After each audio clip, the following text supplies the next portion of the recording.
vinculado a la cuestión de las artes liberales. Entonces tenemos un montón de cosas que discutir, su experiencia también en varias universidades, tanto de aquí del Ecuador como de Europa y ahora en Estados Unidos. Entonces digamos que hablamos con una persona muy versada en el tema. Gracias nuevamente, entonces, Clever. Como le había dicho, conversemos, partamos. En su desarrollo, digamos, en el ejercicio de sus clases, de su trabajo académico, ¿cuáles son las fuentes en las que usted se basa, se argumenta para la reflexión y la enseñanza? Bueno, muchas gracias por esta deferencia, mi estimado Fabián. En realidad, yo tengo digamos, una conexión bastante fuerte con el Quichua, pero antes de entrar con el Quichua, yo estudio específicamente la antropología, me he dedicado al estudio de la antropología económica y un poco la antropología política. Y dentro de esta área, el Quichua ha sido, digamos, un elemento que nos ayuda a entender a las sociedades andinas y a las sociedades y parte de las sociedades latinoamericanas. Yo siempre digo, no se puede aprender una lengua si no conoce su cultura y si no se conoce el contexto. El contexto es sumamente importante. Solamente por poner un ejemplo, nosotros creo que en los últimos años, probablemente en los últimos 5 o 6 años, ha habido una diáspora importante de quichua hablantes en Norteamérica.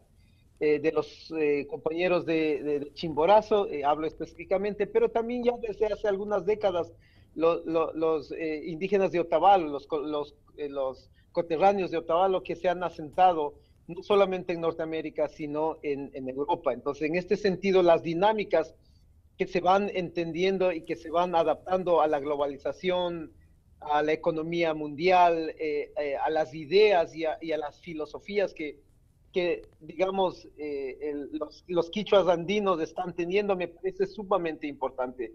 Y no solamente es la lengua que se trae a lugares como Norteamérica, sino también se trae la vestimenta, se trae, digamos, las tradiciones, se trae las fiestas, se trae incluso las espiritualidades andinas y también la religión que ha sido de alguna manera elemento que ha sido parte de la historia de las comunidades indígenas.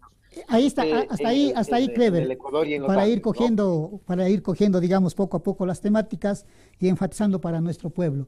Entonces ya nos ha lanzado un montón de elementos, digamos, muy valiosos, es decir, conocer un pueblo, conocer una lengua es tomar en cuenta el contexto. Y dentro del contexto, en la actualidad, dice Clever, por ejemplo, ve el caso que se está mirando, digamos, en Estados Unidos, cómo ahí va sus costumbres, las fiestas, la espiritualidad, la religiosidad.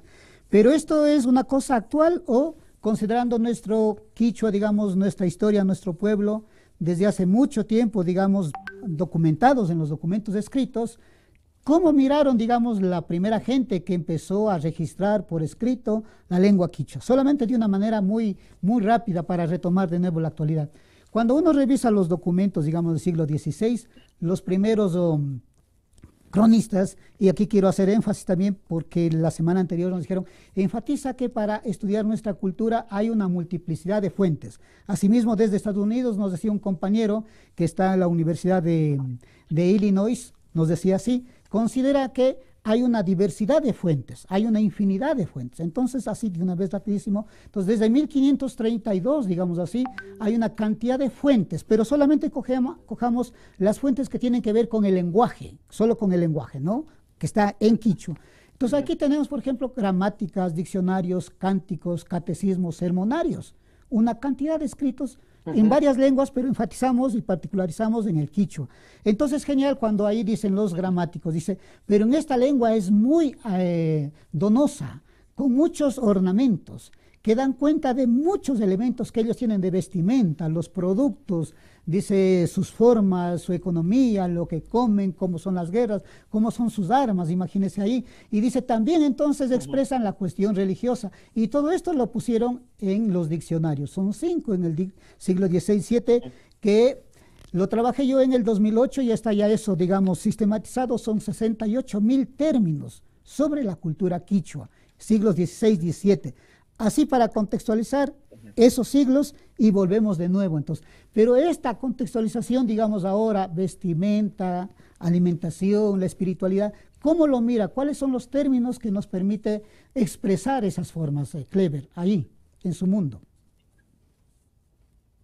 Yo creo que ahí es importante recalcar que, por ejemplo, si nosotros vemos los archivos del siglo XVI, a partir de 1550, por ejemplo, Cieza de León, que creo que es uno de los primeros cronistas que va hacia el norte, hacia la zona de Ecuador, si queremos llamar, él escribe, y lo cito particularmente: los indios de la comarca de Quito y de todos de este reino en más de 2200 leguas hablaban la lengua general de los incas. Entonces, y también me hacía la misma pregunta. Entonces, ¿cuándo empieza a llamarse quichua? ¿Cuándo empieza a llamarse quechua? O quichua o quechua para los coterráneos de Perú y Bolivia. Entonces, uno va empezando a ver cómo se configura la lengua. Entonces, los primeros cronistas no estaban hablando de quichua, estaban hablando de la lengua general de los incas. Y después, y usted es un parte de una clase, de un episodio en la clase que nosotros tenemos aquí en la universidad, hablamos sobre estas diferencias entre el quechua o quichua como una lengua general o como una lengua franca o lengua franca. ¿Cuál es la diferencia? ¿Cómo vemos, digamos, esta interconexión, aunque es un poco teórica, pero cómo esto después se extrapola hacia lo que ocurre ahora? Entonces nosotros, digamos, de manera particular he visto que el quichua se mete de manera muy fuerte, diría yo, a partir del siglo XIX y XX, como una forma de resistencia. Y sobre todo en los últimos, probablemente 50 años, después de la llegada digamos, de esta composición entre lo que hacen los protestantes y los católicos de la Iglesia Católica, hay digamos, como un empoderamiento muy fuerte del quichua para reivindicar lo indígena, reivindicar lo identitario, la cultura que ha sido oprimida durante muchos siglos. En este sentido, el quichua ha tenido, digamos, estas transformaciones de ser una lengua general. También hay algunos autores que trabajan y dicen que ha sido una lengua franca, que es decir, que ha matado algunas otras lenguas.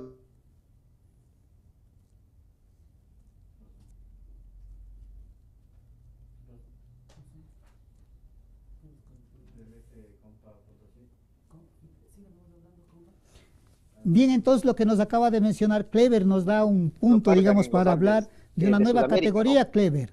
Porque decía, por ejemplo, cuando entramos al siglo, terminando el XIX y entramos al XX, cómo vemos ahí la lengua, digamos, entre dos posiciones religiosas. Y eso es buenísimo, cómo se ve entonces, cómo nuestra lengua se vincula, entre otros elementos de la sociedad, con este componente religioso. Por un lado, los católicos cristianos que obedecen, digamos, al Papa, ¿no?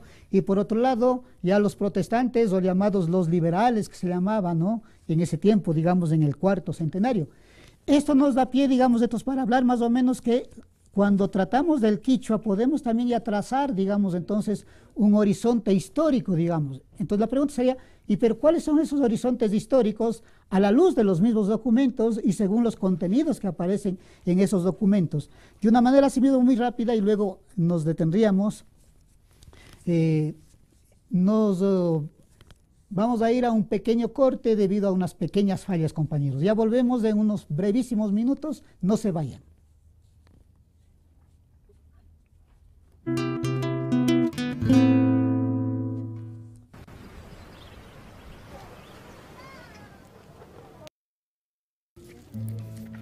Ñami chayamurkani.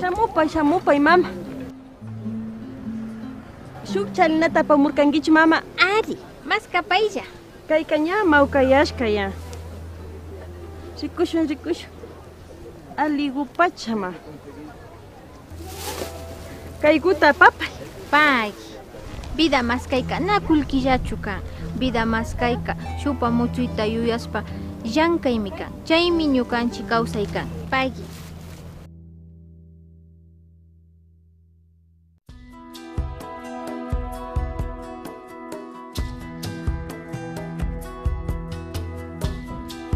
Ya nos vamos. Cuidarás la casa y harás las cosas.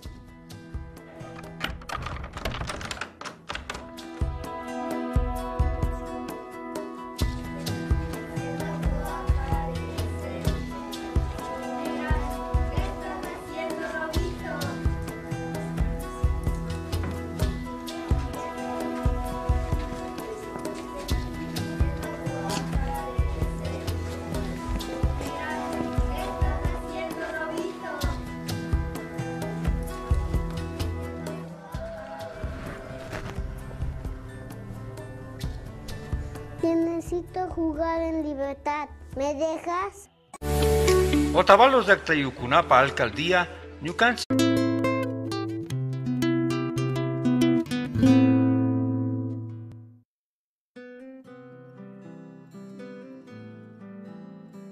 Ñukanchi ayllu llaqtakunapiqa llakikuna uyarin, wawakunata sinchi pacha llankaykunama apakuna uyarin. Imapas sina uyaripiqa sinchita pacha castigashpa rikuchina tukurin.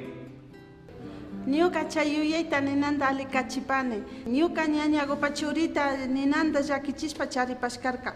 Cabilduma villagpi nimatana shinarkachu kumbarimi nishpa. Imashnasi ñukanchi comparekunataka astiringa.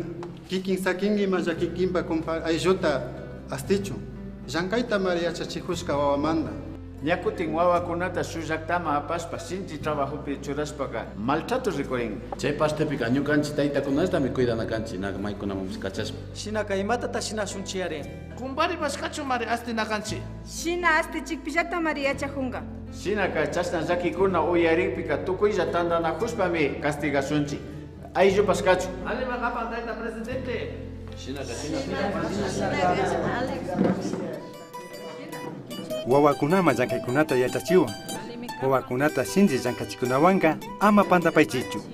Wawakunaka pukllaykunamantallami sayajuna.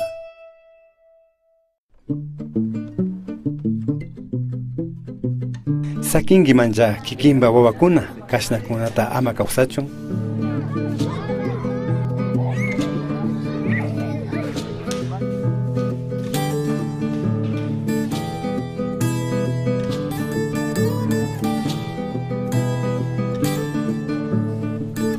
Kimba wawakunata umaspalla apaspa sinchita llankachikupika imatasi rurankiman. Wawakunama llankaykunata yachachiwan. Wawakunata sinchi llankachikunawanqa ama pantapaychichu. Wawakunaka pukllaykunamantallami sayajuna.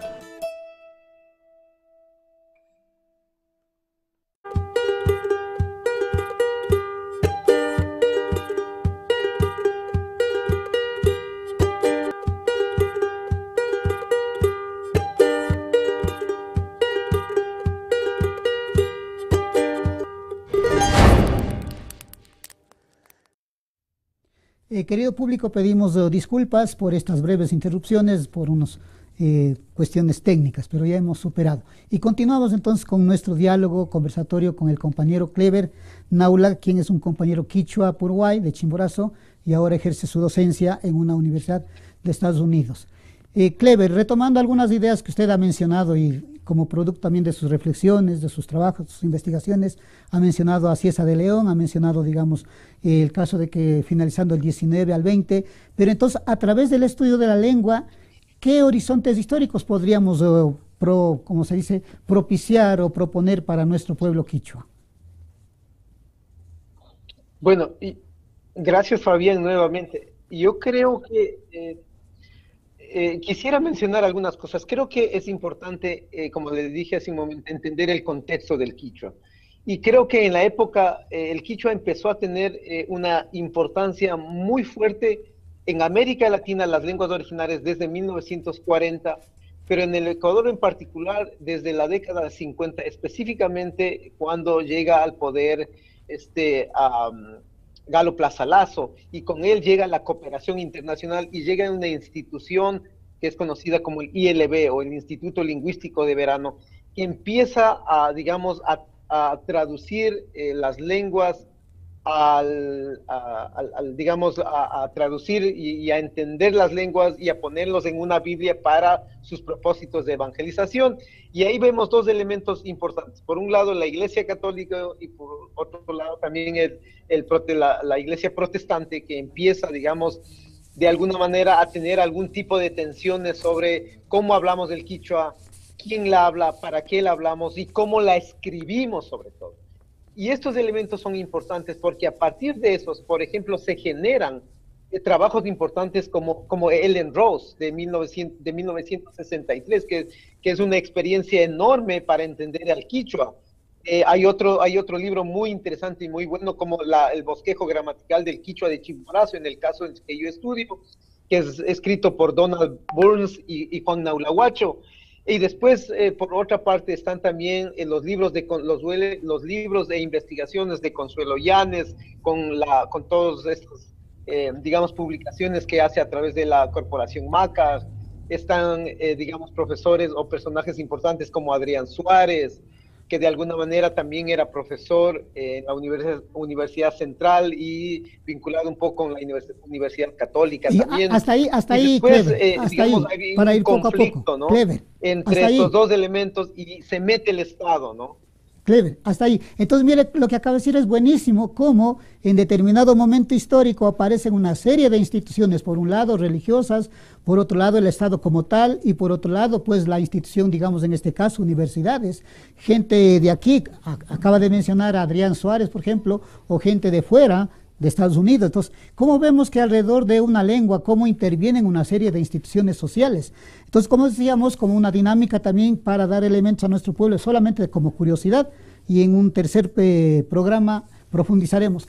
Cuando llegamos entonces al siglo XVIII, es decir, cuando ya estamos casi a punto de llegar a las épocas del separatismo, aparece lo que se llama, después de la expulsión de los jesuitas, Lorenzo Hervás y Panduro. Su obra cumbre, históricamente, porque el tema se llama el pensamiento quichua a través de su lenguaje y su historia. Estamos hablando entonces entre lengua e historia, que refleja el pensamiento del quichua o sobre los quichuas.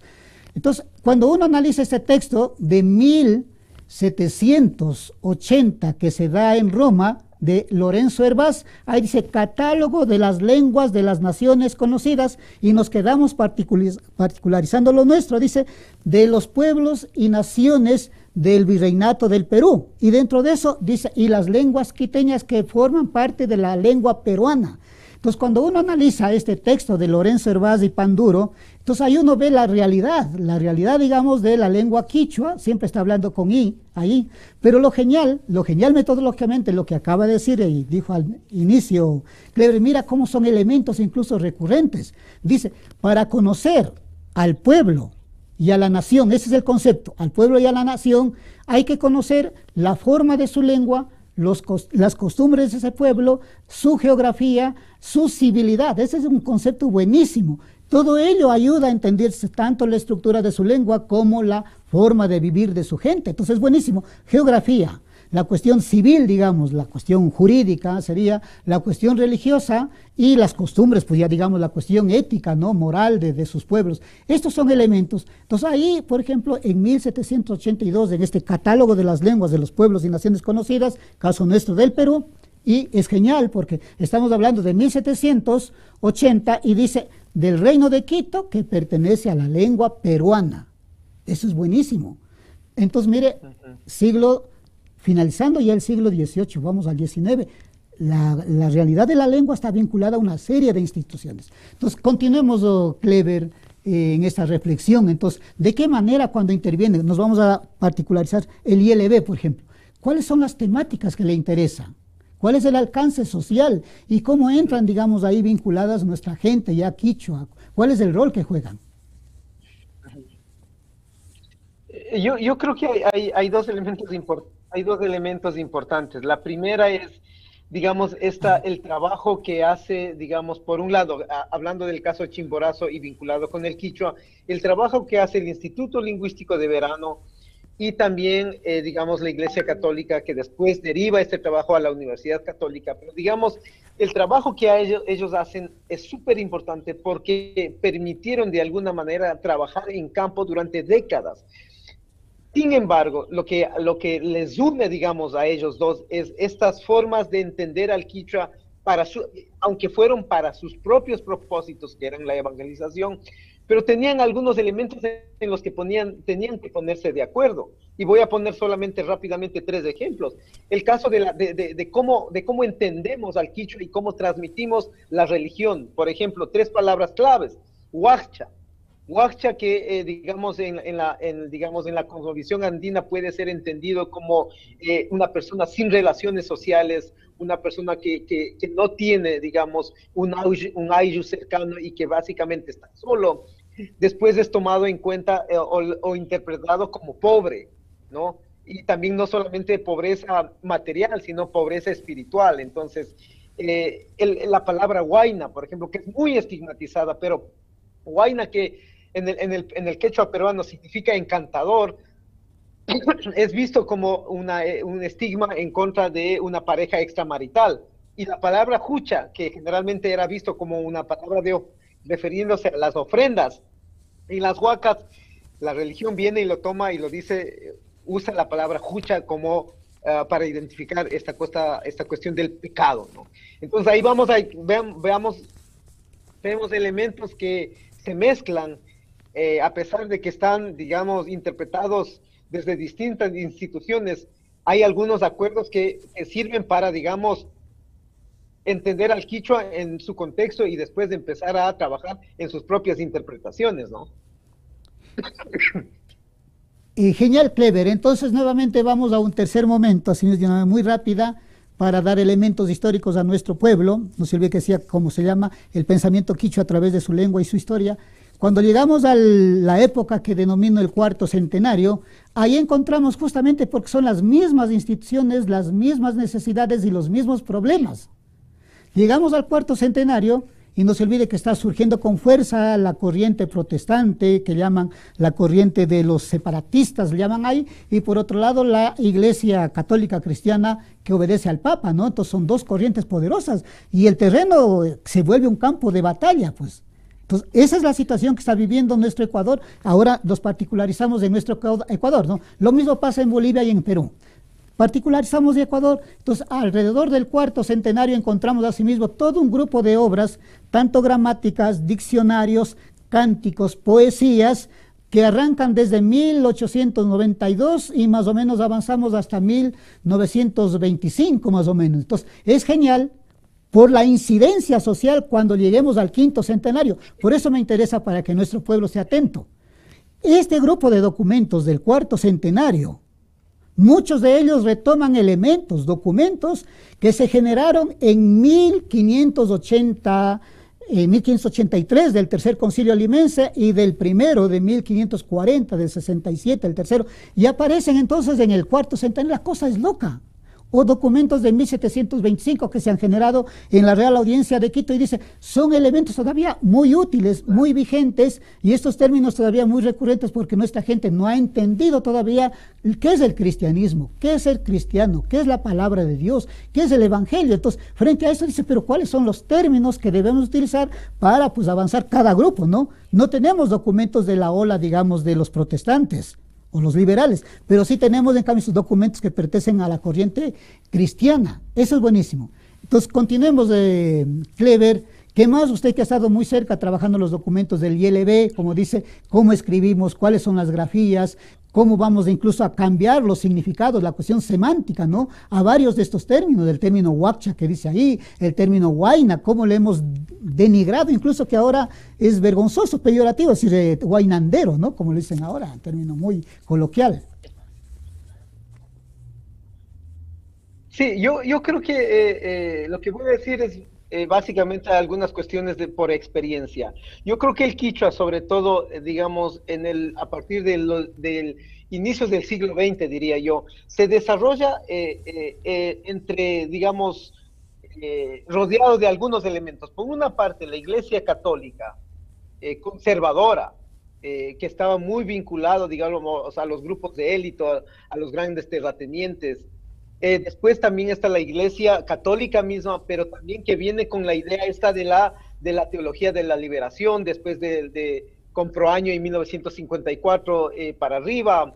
Está la Iglesia Protestante que intenta entrar a comunidades indígenas y que lo logra con cierto éxito también desde 1954. Están las élites políticas y el Estado. Entonces el quichua se desarrolla, si nos damos cuenta, digamos, rodeado de todos estos elementos que empiezan a intentar entender el idioma de esta población que para entonces era digamos, un grupo social étnico particular que tenía demasiados problemas y que de alguna manera en esos años, en esas décadas, no eran un aporte para el Estado, sino más bien eran el obstáculo del desarrollo de un estado como el Ecuador, por ejemplo. Entonces, y en ese sentido, el quichua sigue teniendo dinámicas económicas, dinámicas políticas, dinámicas institucionales que intentan, digamos, ponerle al quichua no solamente en un lugar, digamos,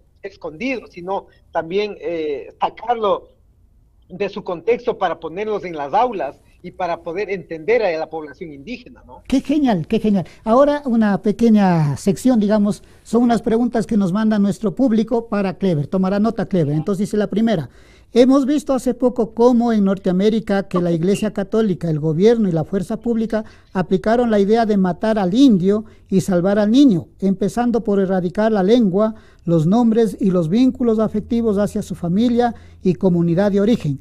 ¿Qué hicieron aquí en Ecuador? Clever, usted habló del Instituto Lingüístico de Verano. Explíquenos. Bueno, yo creo que hay unos elementos que nos permiten entender el trabajo no solamente del Instituto Lingüístico de Verano, sino también de la Iglesia Católica, que estaban entendiendo y, digamos, estudiando el quichua. Antes de contestar esta pregunta, que me parece súper importante, es el momento en que llega el Instituto Lingüística de Verano. Si por una parte estuvo trabajando en comunidades como Santo Domingo, trabajando con el Zafique, intentaron trabajar con los Shuar, en Morona, Santiago, con los quichuas en la Amazonía, y obviamente Imbabura, Chimborazo, Cotopaxi, Loja.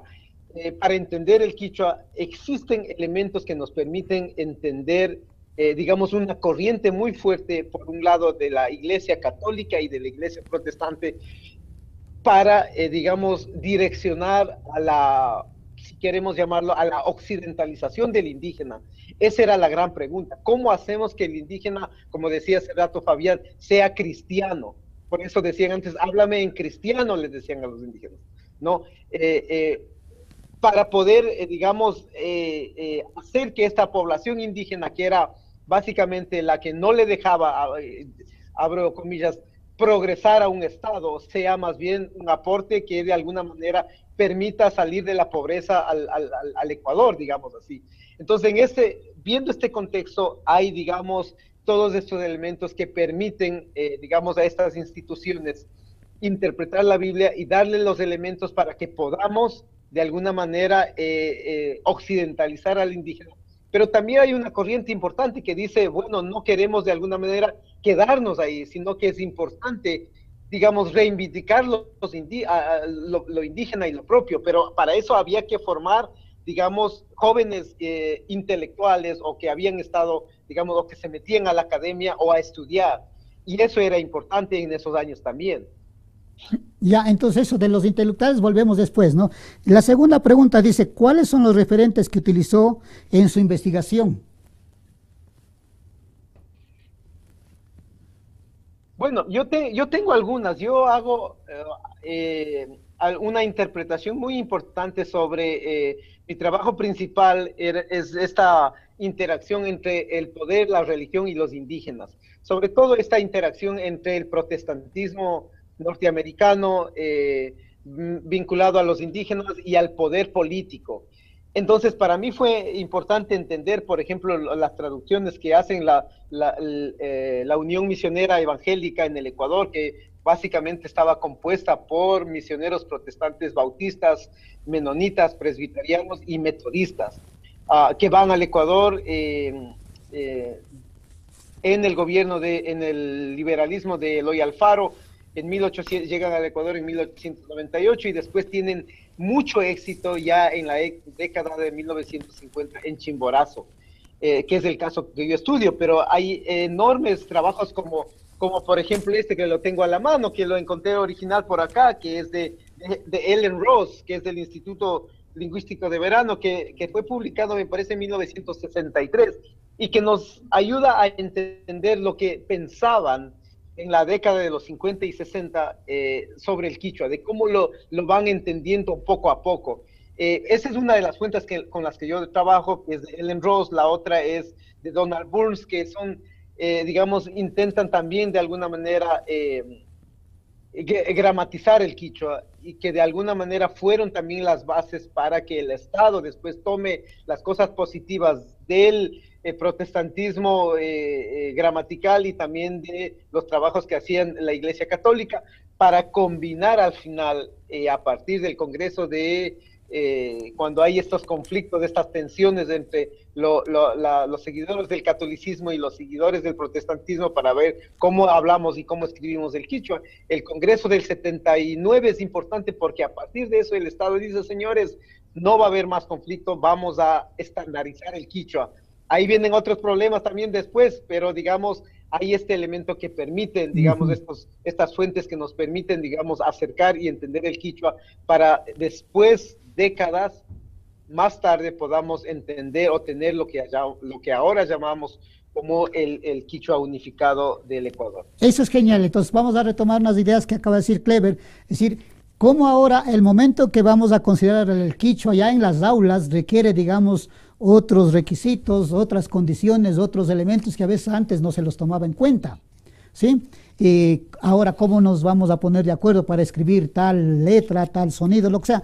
Entonces, con estos datos, y como vemos siempre vinculado las grandes instituciones del Estado, acaba de decir también hace rato, los intelectuales ya están entrando en escena poco a poco, ya nuestra gente, ¿no? Particularizando siempre lo quichua, nuestra gente quichua, habíamos hablado de una serie de compañeros también que estuvieron ahí, hay un diccionario de Chimborazo que estaba junto a la, ¿cómo se llama? Al ILB, debe recordar usted ahí, Naula, creo que es de Huacho Naula. Bueno, entonces, con todos estos datos podemos darnos un brinco y ahí así mismo damos un dato, digamos, a nuestros seguidores, a quienes agradecemos, a un cuarto horizonte, digamos, en este seguimiento y secuencia histórica del quichua, su pensamiento y su historia. Entonces, llamamos, o al menos, digamos, en lo personal llamo yo el cuarto horizonte histórico, es el siglo XX, pero la segunda mitad, hasta cuando llegamos al quinto centenario. Entonces, en la segunda mitad del siglo XX, hasta cuando llegamos al quinto centenario, van a ocurrir una cantidad increíble, digamos, de iniciativas, de fuerzas, de conflictos, de organizaciones, de reuniones, congresos, que acaba de decir nuestro querido Clever, ¿no? Entonces, aquí vamos a ver, como decía, entre otras iniciativas en este cuarto momento histórico, cómo aparecerá asimismo el ILB, institución religiosa, la Iglesia Católica también con su propuesta. Acaba de decir asimismo Clever, la Universidad Católica a través del CIEI, que se llamaba el Centro Educativo de Investigaciones Indígenas. Eso hay que tomar en cuenta, finalizando el 80 para entrar al 90, en donde se formarán una serie de grupos, se puede decir los primeros intelectuales quichuas vinculados al estudio de la lengua ya más racionalizada, digamos, teóricamente, digamos así, ¿no? Creo que son unos 20 o 30 que después se devienen como grandes dirigentes, ¿no? Y los podemos ver hasta ahora, algunos están vivos, otros han muerto, por supuesto. Entonces aparecen una serie de instituciones que incluso hasta ahora siguen vigentes, claro, no se ha logrado lo que se pensaba, pero entonces en este cuarto momento aparece la cuestión de la lengua en el aula, y hasta el quinto centenario todavía tenemos solamente un nivel educativo. Sobre eso retomemos Clever. Entonces, ¿cuál fue la problemática, los problemas que tuvo que enfrentar la gente y la lengua para entrar en el aula? Bueno, yo creo que es una de las cosas, y lo voy a hablar como experiencia muy particular, una de las cosas que ocurría mucho en los años 70, probablemente, es que el momento en que los indígenas empiezan digamos, a hacer... se termina básicamente el Huasipungo y las haciendas terminan, los indígenas empiezan a movilizarse libremente por la sociedad ecuatoriana, por las ciudades, con los países, y empiezan, digamos, este periodo de adaptación, lo que los antropólogos le llaman como el blanqueamiento del indígena, es decir, llegar a las grandes ciudades, a las urbes grandes del Ecuador, o también a los pueblos urbanos, y transformar su vestimenta, transformar digamos, su lenguaje, ocultar su lengua, y para evitar probablemente esta discriminación extrema que empieza a haber en esas décadas, los padres empiezan, muchos, no todos, y no quiero generalizar, pero muchos empiezan a dejar el quichua como una lengua, como una lengua de interrelación nomás, no como una lengua principal. Y ahí es cuando, en mi opinión, se transforma, digamos, el quichua empieza a pasar de primera mano a un segundo momento, a un segundo plano, porque el español empieza a ocupar el lugar que el quichua ocupaba en las familias y esta relación que existía con el Estado, con el mestizaje, digamos, para ser aceptado de alguna manera en la sociedad. Sin embargo, por supuesto que hay, digamos, hay grupos y hay momentos en los que las familias se resisten, digamos, a estas alteraciones, de estos cambios, pero digamos hay un mestizaje de la lengua, y eso hace que ya ahora se estudia en este momento se estudia el quichua en las lenguas. Los mismos indígenas o familias indígenas están estudiando al quichua, digamos, como que estudiaran el inglés, porque el español se convirtió en el principal fuente de diálogo, y ahora las nuevas generaciones, probablemente muchos están estudiando el inglés como el quichua como al mismo nivel del inglés para poder interactuar. Y esa dinámica a mí me parece súper interesante de analizar y estudiar, porque finalmente la lengua también sigue siendo un elemento económico, un elemento político y un elemento, por supuesto, social, que nos permite interactuar en múltiples espacios. Entonces, si tú hablas de un mundo globalizado, tienes que empezar a hablar chino, francés, alemán, inglés, y si quieres hablar con los grandes, digamos, en las comunidades indígenas, tienes que hablar el quichua, y si quieres hablar con el resto de la sociedad ecuatoriana, tienes que hablar en español. Entonces, esta interacción y esta forma en la que el quichua está en las aulas ahora me parece fenomenal, porque finalmente de alguna manera se sigue preservando el quichua, ¿no?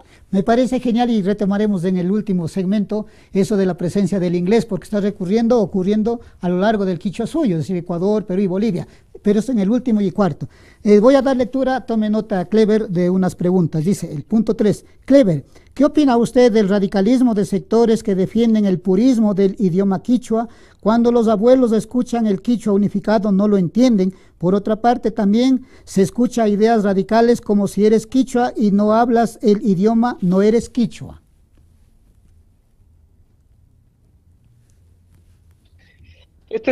Muchas gracias, Fabián. Esta es una pregunta muy interesante, pero también muy compleja. Yo diría que no tiene una sola respuesta, pero una de las cosas que yo decía hace un momento, cuando el Estado se mete a esta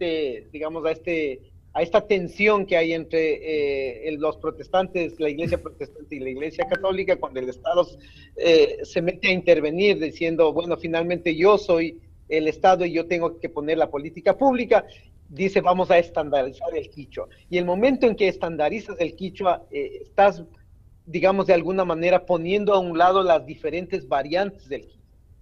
Por poner un ejemplo sumamente simple y muy sencillo, en el quichua de Imbabura, los coterráneos de Imbabura dicen ñucapas, ¿no? En Imbabura decimos ñucapis, o quitopi, y en el quichua amazónico no dicen quitopi, dicen quitovi. Transforman el pi por el vi. Entonces, cuando empezamos, digamos, a estandarizar el quichua, muchas de las antiguas generaciones se niegan a aceptar el quichua estándar como un idioma válido para interactuar. Yo recuerdo a mi abuelito, decía, nosotros no decimos ñucapas, nosotros decimos ñucapis. Entonces, había como, digamos, estas resistencias, de alguna manera, no solamente a la gramática estándar, sino también a los términos. Una de las cosas que, por ejemplo, yo recuerdo que mi abuelo decía era a la palabra machi, que se mete muy fuertemente en el quichua ecuatoriano y que tiene algunas roces y resistencias en Chimborazo, o la palabra yupaychani, que era como para decir te lo agradezco, ¿no? Entonces, estas cosas pasan y es una realidad que ha ocurrido en las últimas décadas, pero yo he visto que ahora la estandarización del quichua ha empezado, digamos, a tener resultados en largo plazo, es decir, que el quichua se sigue manteniendo de alguna manera. Y la otra cosa, que el idioma, si no se habla, no es indígena, esa es una cuestión muy antropológica, porque decimos, bueno, finalmente, ¿quién es indígena? ¿Qué es lo indígena? ¿Quién define lo indígena? Y si te vistes, porque hay algunos ahora, las nuevas generaciones se sienten muy orgullosos de ser indígenas, se visten como indígenas, pero no hablan, entonces ya no son indígenas, o al revés. hablan sus abuelos, pero ya no se visten con indígenas, siguen siendo indígenas, ¿no? Es un debate muy fuerte, muy antropológico, pero es interesante que podamos debatirlo y hablarlo incluso en casa, ¿no? Ya. Continuamos con otras dos preguntas. La cuarta dice, si Ciesa de León en el siglo XVI dijo que en el norte del Tahuantinsuyo se hablaba la lengua general del Inca, quechua, ¿cuáles son los factores para que ésta haya cambiado a ser el quichua? Es decir, que el quechua existen los sonidos o fonemas E-O, que en lingüística se conocen como sonidos posvelares, sonidos que no existen en el quichua. Ejemplos, songo, quechua, zungu de aquí del Ecuador. ¿Cuáles son los factores históricos para que se haya dado este cambio o adaptación?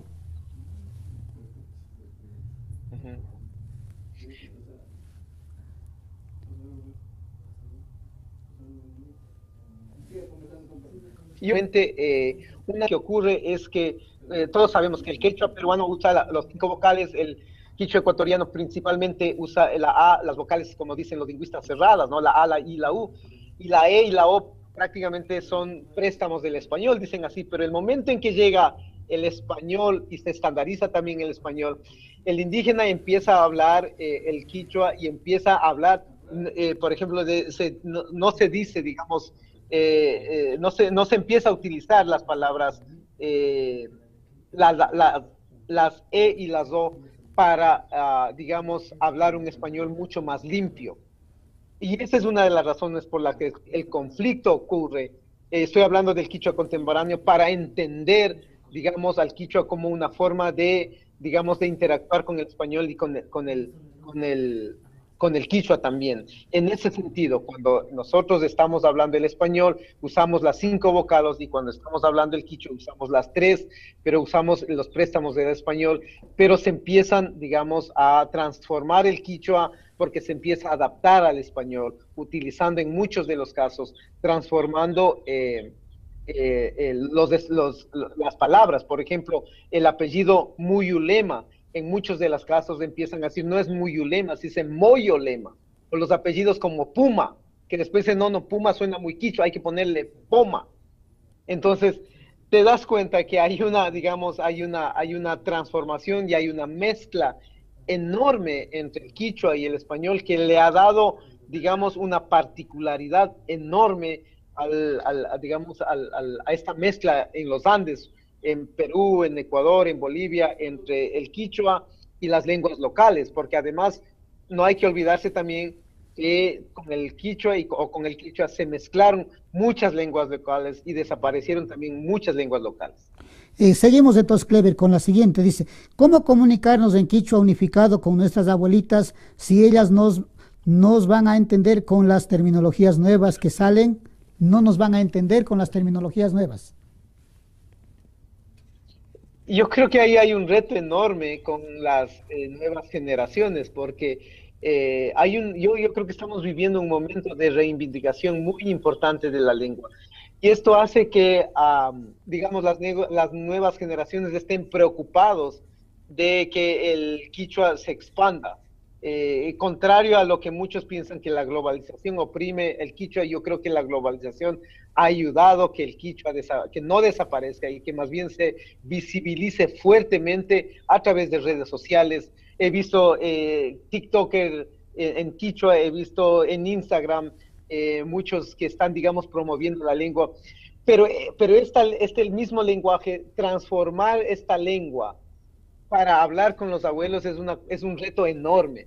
Y creo que las nuevas generaciones están haciendo un enorme trabajo y muy positivo en este mismo sentido, aunque los abuelos en muchas ocasiones terminan aceptando el quichua unificado. Yo recuerdo un par de casos que una familia decía, bueno, ahora nosotros también ya decimos Mashi y decimos Yupaychani. Finalmente las lenguas se van adaptando y se van transformando. Yo no creo que hay dudo mucho del purismo lingüístico.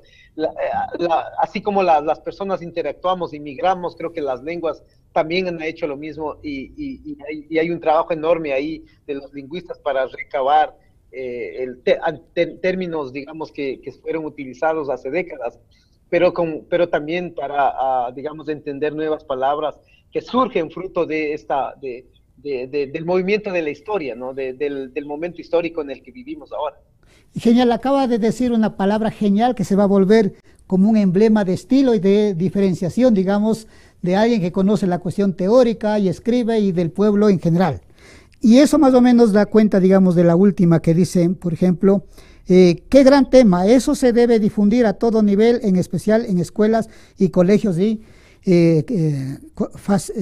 supongo que es felicidades, no sé qué facilidades. Entonces, asimismo, en este recorrido histórico, de mi parte, digamos, para dar elementos de juicio a nuestro público, a quienes agradecemos nuevamente, quisiera cerrar entonces este cuarto horizonte, digamos, con el quinto centenario.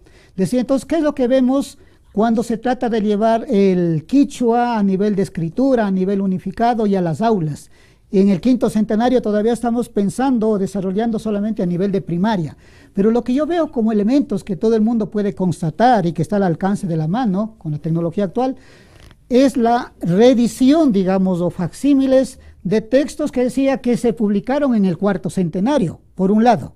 Eso es buenísimo. Entonces, cumplimos el quinto centenario, ya nos quedan solamente poquitos minutos, de una manera rapidísima. Entonces, cumplimos el quinto centenario y vemos ahí que se vuelven a reeditar las obras del cuarto centenario. En el quinto centenario encontramos obras que se reeditan, que se publicaron en el siglo XVI, XVII, justamente para ver este recorrido histórico. Así que estamos en el siglo XX y vemos que aparecen obras del siglo XVI, XVII.